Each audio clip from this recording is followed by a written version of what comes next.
If you've studied Buddhism or dabbled in meditation, you've probably heard about the Law of Impermanence, or Anicca in Sanskrit, which simply states that everything changes. Nothing stays the same. Everything eventually ends, whether it's your favorite shirt or your relationship with a friend or even life itself. But there's an often hidden edge to this teaching that few people talk about. And this edge can be a bit of a problem, because it can trap you in a loop of unnecessary suffering. You see, while it's important to understand that everything changes, what is rarely mentioned is how clinging to impermanence can actually keep you stuck and prevent you from experiencing the very thing you're seeking: peace. You're probably thinking, what do you mean? How can something that's supposed to set me free keep me trapped? Well, let's dive into it. But before we do, remember to press the subscribe button below to stay updated with our latest videos, and follow the Soul Vault Chronicles for truths about manifestation that no one talking. To truly comprehend this subtle trap, we need to first explore the heart of Buddhist philosophy, the concept of dependent origination. Put simply, dependent origination teaches that nothing exists independently. Everything arises dependently on countless factors.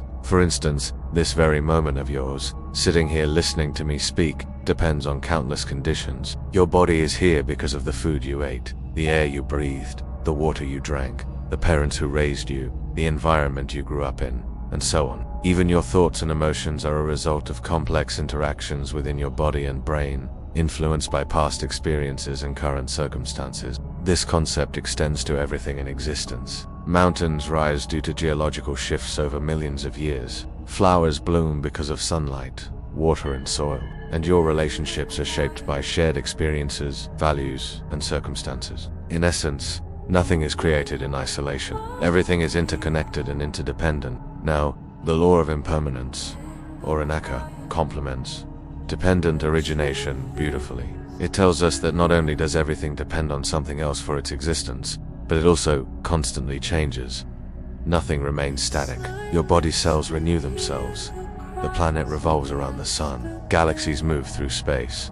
Change is the only constant. When you start seeing reality through these two lenses, dependent origination and impermanence, something remarkable happens. You begin to see the interconnectedness of all things. You start to understand that you are not separate from the world, but rather an integral part of it. This realization has the potential to liberate you from a lot of unnecessary suffering. So where's the catch? Why would anyone cling to something that promises freedom? The trap lies in how we relate to these teachings. You see, when we first encounter the idea of impermanence, it can feel unsettling. We naturally want to hold on to the things and moments we cherish. We fear losing the people we love, the stability of our jobs, or even our own existence. When faced with the reality of impermanence, it's common to resist, to try to hold on tighter, to seek permanence in a world where everything is temporary. But here's the irony. By clinging to impermanence, by desperately trying to hold on to something that is by nature always changing, we actually create more suffering for ourselves. Let me explain. Clinging makes us vulnerable to disappointment, frustration, and despair. When we hold on tightly to an image of how things should be, whether it's a rigid expectation of our relationships, our careers, or even our spiritual practice, we set ourselves up for pain. You see, the moment things don't align with our expectations, whether it's due to our own actions or the actions of others, we suffer.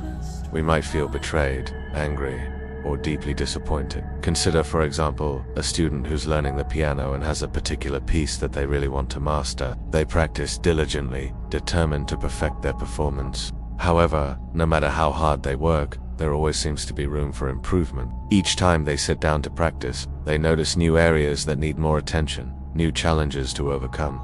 At first, this can be frustrating. The student might feel disheartened, wondering if they'll ever achieve the level of mastery they desire. They might even blame themselves for not being more talented or for not practicing harder. In this scenario, the student's desire for their longing for a static and unchanging practice session is causing them unnecessary suffering. The reality is that progress in music, in life, in anything, is a journey, not a destination. Each step, each practice session is unique and presents new opportunities for growth. The true skill lies not in achieving perfection, but in embracing the process, in finding joy and satisfaction in each step along the way.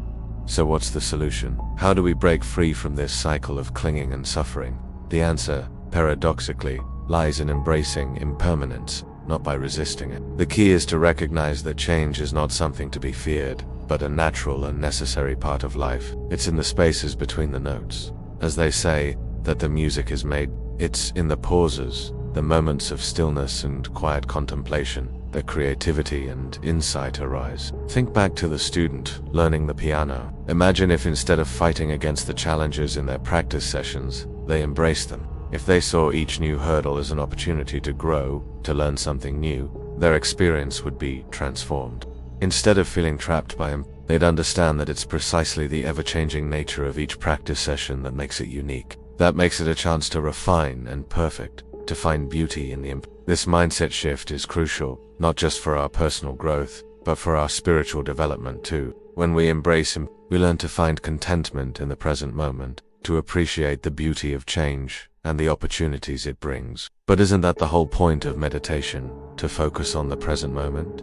Yes, that's right, but sometimes we get a little ahead of ourselves. See, meditation is like planting a seed. You wouldn't expect a massive tree to sprout from that tiny seed immediately, would you? Likewise, meditation is about laying the foundation, cultivating a habit of coming back to the present moment. It's not about achieving a state of permanent bliss or enlightenment during your sit. That'll be like expecting the tree to bear fruit before it even has roots. The magic of meditation happens over time, with consistent practice. As you continue to meditate, you gradually build a stronger connection to the present moment. It becomes easier to access that inner stillness, that place of quiet observation.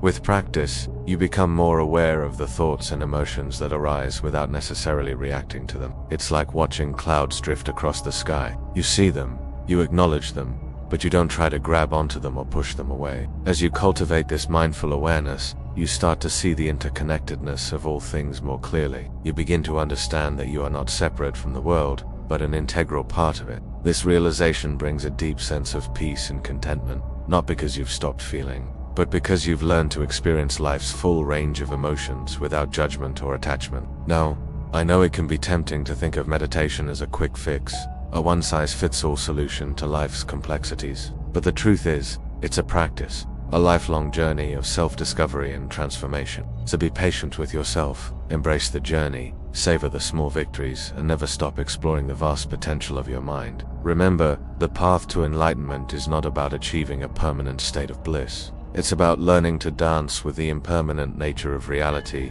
to find joy in the journey, to embrace the silence in between the notes, where the music of life is played. Thank you for joining us today. Until next time, may you find peace in the pauses and music in your life's symphony.